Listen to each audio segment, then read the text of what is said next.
કતારગામની ચૂંટણી હું નાનો હતો 2-2.5 વર્ષનો ત્યારે મારા મમ્મી અને પપ્પા બે અલગ થઈ ગયા બરાબર. એટલે હું જે ટીમ્બી ગામ કહું છું એ મારું મોસાળ છે.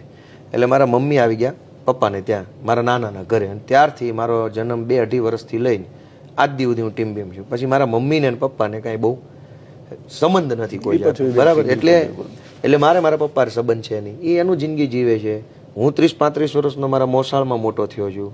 એટલે બીજો કોઈ વ્યવહાર કાંઈ મારે છે નહીં. એટલે દર ચૂંટણીમાં ભાજપ આ વાતનો ઇસ્યુ બનાવે અને આના બાપારે કાંઈ મેળ નથી.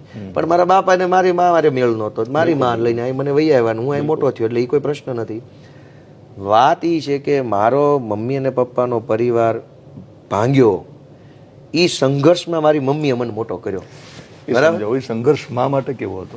અઘરો જ હોય ને તો કેવો, ગામડામાં તો એમાંય અઘરું પડી જાય. એક તો પહેલા તો કમાણીનું કોઈ સાધન ગામડીમાં ખેતી સિવાય કાંઈ હોય નહીં. હવે અમારી પાસે જમીન નહોતી.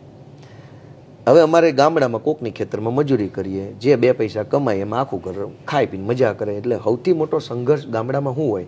કમાવાનો. તમારા માતાએ મજૂરી કરી છે? અમે બધાએ કરી, માતાએ ક્યાં મેં કરી. હું નાનો હતો તો કેટલું મજૂરીએ જતો, હાંઠિયું ખેવા જતો, કપાસિયા સોંપવા જતો, દવા છાંટવાની મજૂરીએ જતો, પાણી વાળવા જતો.